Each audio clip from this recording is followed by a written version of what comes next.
So I'm really pleased to be able to share my story with everyone. Some of you may know some of it. And thank you so much for inviting me. My book is hopefully coming out any minute. I mean, soon. The Cello Still Sings, a generational story of the Holocaust and of the transformative power of music.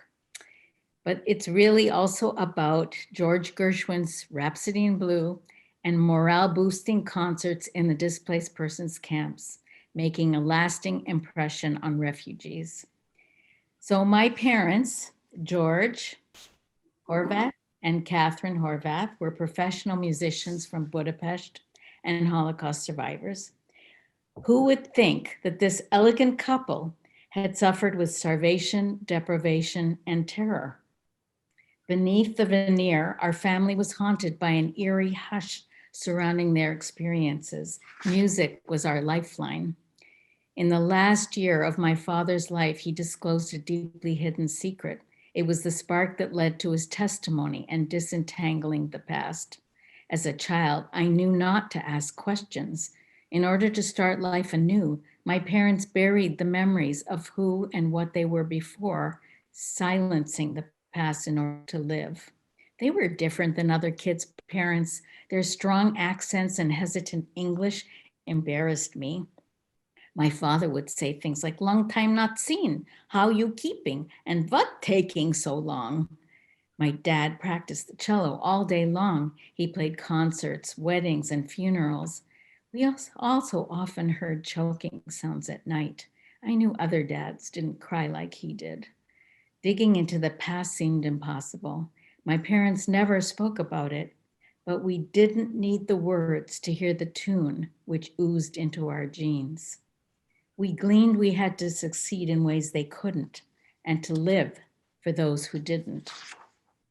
As that generation passes away, many of us are obsessed about researching the secrets of the past and to learn our histories, determined to leave a lasting legacy for the future.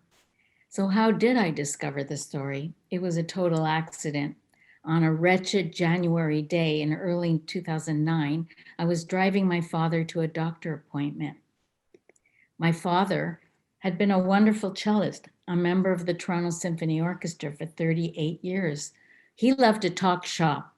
He'd played with all the most famous conductors, but I never asked until that day about one of my great idols.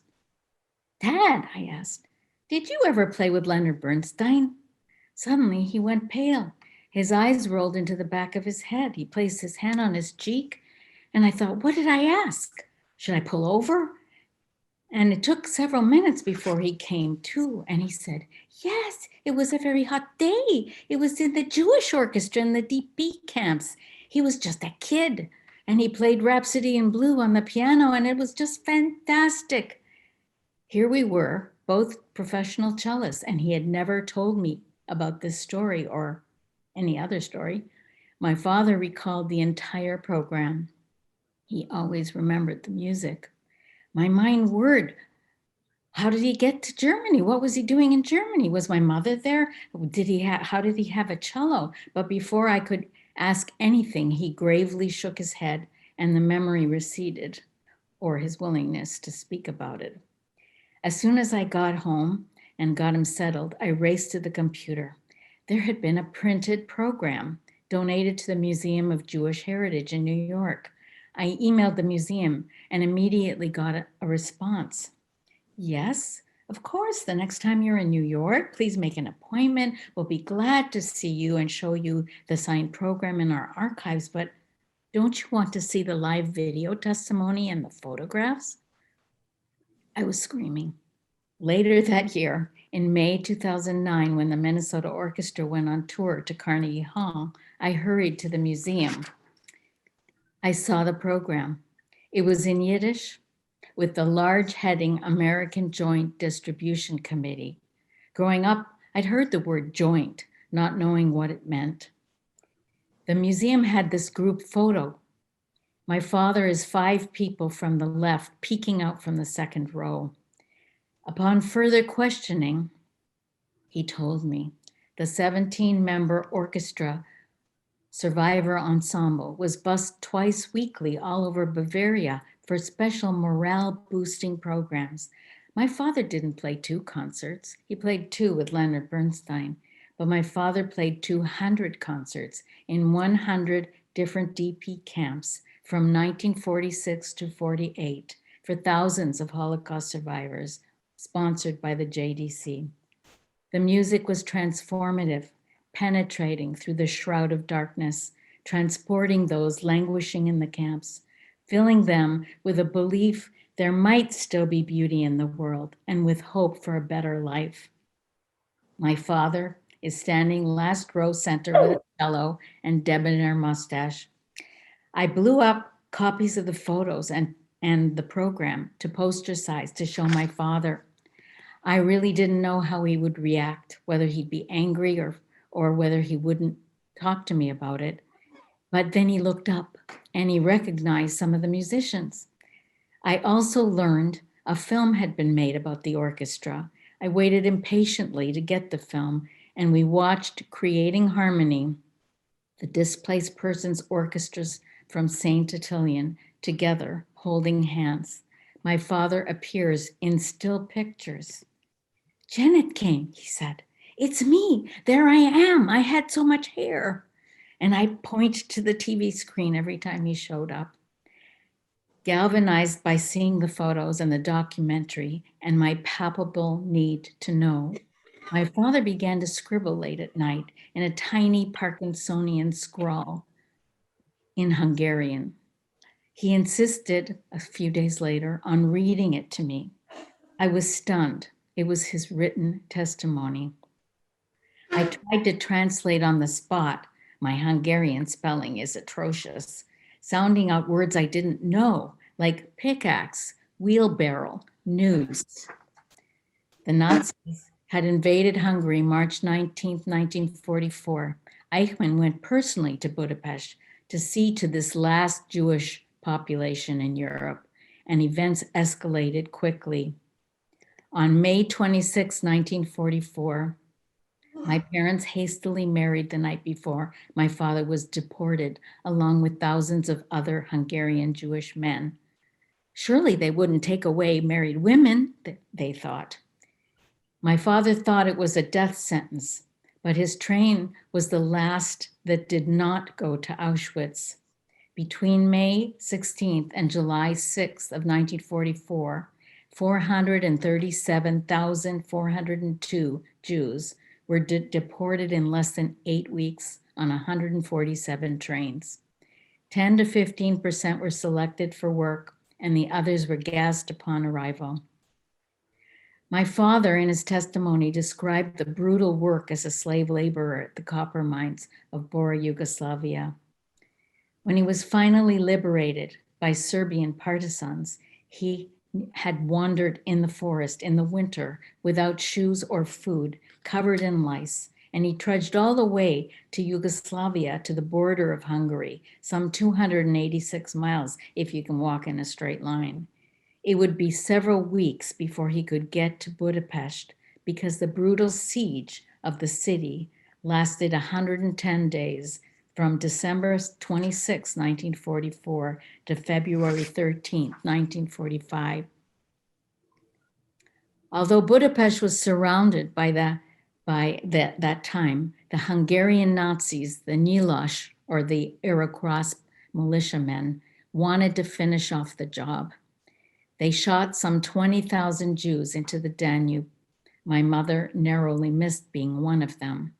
And this is a monument that is now in that spot in Budapest. Budapest was leveled, and an orgy of violence followed the surrender. Finally, my father made his way back to his bride. George and Catherine made the wrenching decision to start anew, away from blood-soaked Europe, with the cello in tow and without a penny to their names. They left their parents and escaped to Germany. And that's another story, where my father was able to join the Saint Attilian Orchestra, or the ex-concentration camp orchestra. Mere weeks after divulging this skeletal framework of the story, My father passed away in November 2009. Hoping to discover some more information, I traveled to New York again, this time to the JDC offices. The ex-concentration camp concerts were not only sponsored by the JDC, the performers were able to live, sustained by the American canned goods and supplies that they received. But to make music again and to bring solace to others was a blessing. There in the archives, I came across correspondence and this document, an index card, which indicates not only the approximate date my parents got to Germany, but also that their siblings were with them. I didn't know that. And I also didn't know that my parents were briefly in Winsheim, a DP camp near Vienna. The JDC provided food, medicine, clothing, educational and religious materials, and culture to the DPs. Then searching through their photo archives, I found these amazing photographs of the musicians with close-ups of my father actually performing the concerts in Feldafing and Landsberg in 1948. And this one of Leonard Bernstein. My father is standing to Bernstein's left, second from the right of the picture. So like within a couple of feet of him. Attendees never forgot the experience. It took many months of research and rifling through old papers, but I came across visas, boat tickets, and photos. Here's one of my mother on the ship Scythia, which arrived in Halifax, Canada in 1948. I came across photos like this, and only later, with the help of Walter and a Hungarian genealogist, did I discover there were kin. Upon further digging, we learned my parents, my grandparents, it turns out, had siblings I knew nothing about. I didn't know their names. I didn't know of their existence. My grandfather, Nandor, had been in Buchenwald. My parents were branded stateless, and many resorted to forgeries. It was impossible to get out of Europe without any identifying papers or documents. So here is my grandfather's Buchenwald ID paper and with my father's information and picture in it.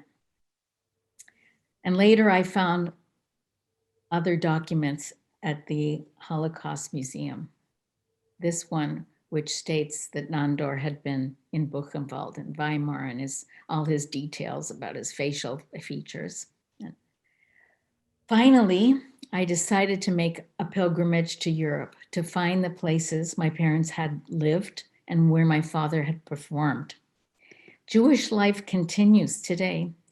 Here is Budapest Dohány Templom, the great synagogue, the largest in Europe, thankfully unhurt, untouched, Oriental and Byzantine in decor, where my father had his bar mitzvah. And here is the Orthodox synagogue. There are many synagogues and kosher restaurants in this Jewish area in Budapest today. And here is the Vigadó concert hall where my father performed as a member of the Budapest Symphony, beautifully restored, as you can see. This was a tremendously moving experience to go to the big Jewish cemetery. It's dilapidated, it's humongous, it's outside the city. You have to get permission to go there. And within, there's a heartbreaking Holocaust memorial. Each pillar represents a different camp with names engraved upon them. But I came across this as well, where names were scratched by family members who had discovered after the fact that their family member was not coming home. And this was extremely moving. With our guide, we dug through foliage to find my relatives' headstones. And it took some doing. They were buried and they were covered in bugs and ants. And that's how we, cutting through the brush there. So after the research and writing, I was brought full circle.